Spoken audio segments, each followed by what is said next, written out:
Towering high above the mountain chain which makes up the southwestern border of China stands Meili, a snow-capped mountain, one of the 8 sacred mountains of Tibet. It is also a gateway into Tibet from the Chinese province of Yunnan. The famous Lansang River, known in Chinese as the Mekong, springs forth from the base of this snow-covered peak.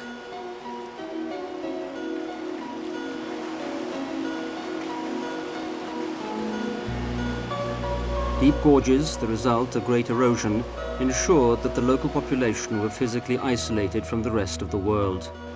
Tibetans have lived here for thousands of years, only rarely visited by outsiders.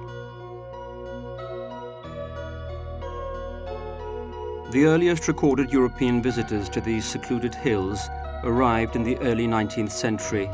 They scaled mountains and traversed rivers, suffering extraordinary hardship in pursuance of a single aim, to spread the Catholic faith across Tibet. These Western missionaries who crossed into Tibet all of a century ago sowed seeds of faith which continue to grow.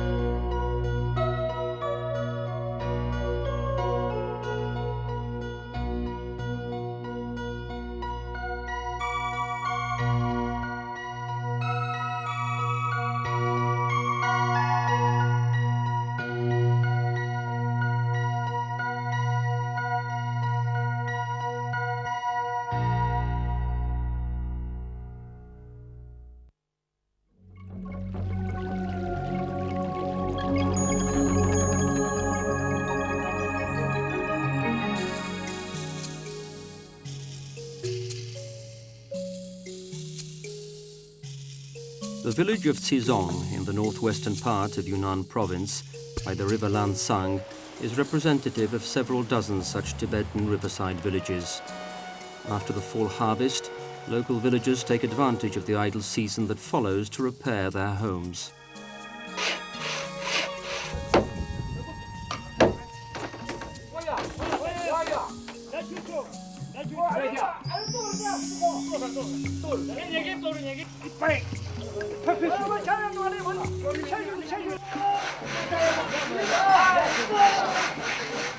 Wugonji, a respected member of the community, can always be found working on one or other house in the neighborhood.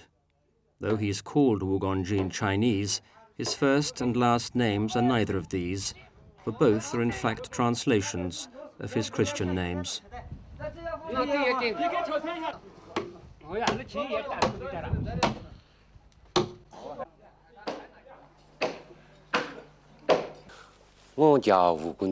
My name is Wugonji. My Christian name is Austin. I am 53 years old. My family has been Catholic for 6 generations.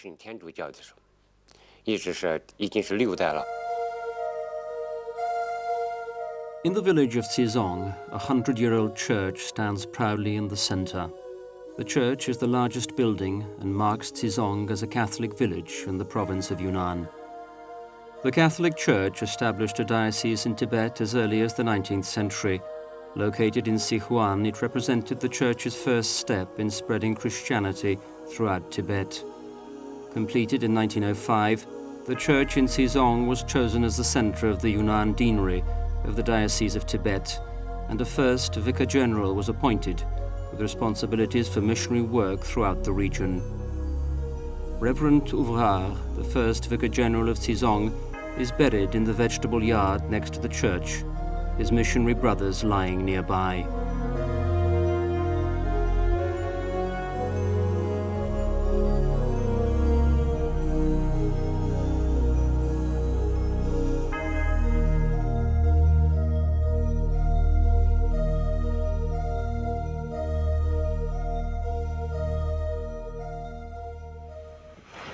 In 1993, the villagers elected Wugonji, their church caretaker responsible for the Catholic community.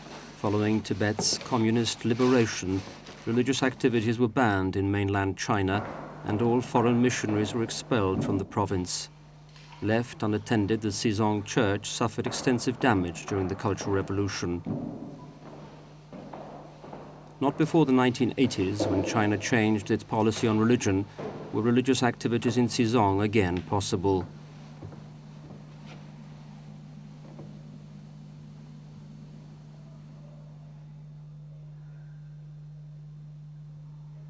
Wugongji spent years trying to find the church's former relics. Some had been confiscated by the state, whilst others survived in the homes of the faithful. After being confiscated by the police, much was returned to us in 1983. These items include a stole worn by the missionaries while saying Mass.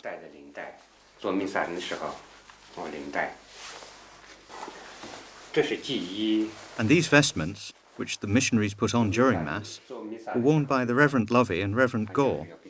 They are extremely precious.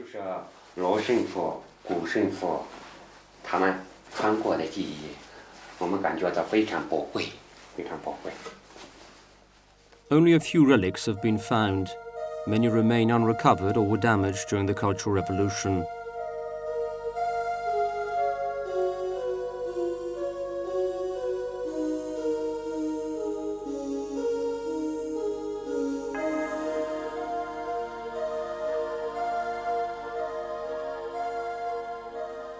For example, on the altar, which was built with stone, every piece was engraved with the Latin characters and exquisite patterns. To date, those retrieved are only fragments, lying here in the storehouse beside the church.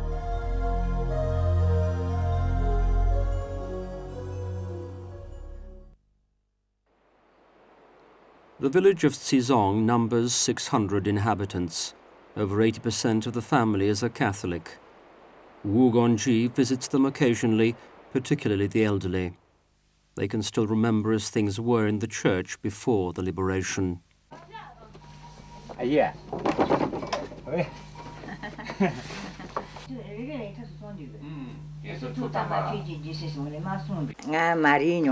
My name is Maria. I'm 83 years old. I learned the Tibetan language in the church when I was 7. In the church, the priest did charity work. Our food and clothes came from the church. There were a number of students like me. After liberation, Reverend Gore and Reverend Lovey were both expelled from this province all the way to Weishi. According to Maria, this is Reverend Lovey, whilst this is a unique photograph of Reverend Gore, the only one ever found in the village. These two missionaries, originally from Switzerland and France, arrived in Xizong in 1930 and worked here for 20 years. Since their expulsion in 1950, no priest has ever returned here.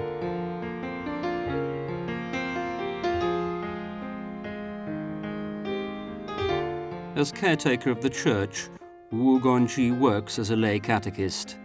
When villagers fall ill, he visits them to console and to offer them whatever material support he can. This is a basic interpretation of duty, but one that his faith has instilled in him.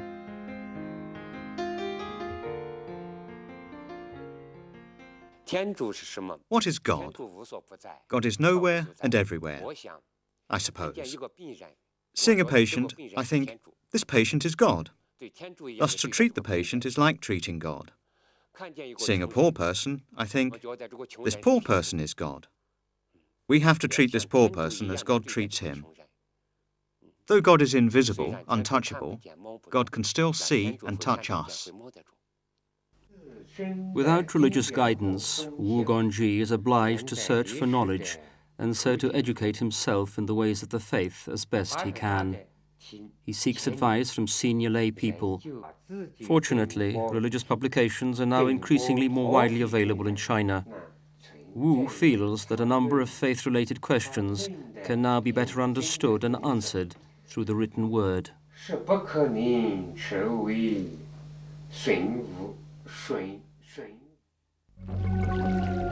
In Xizong, the weather is mild.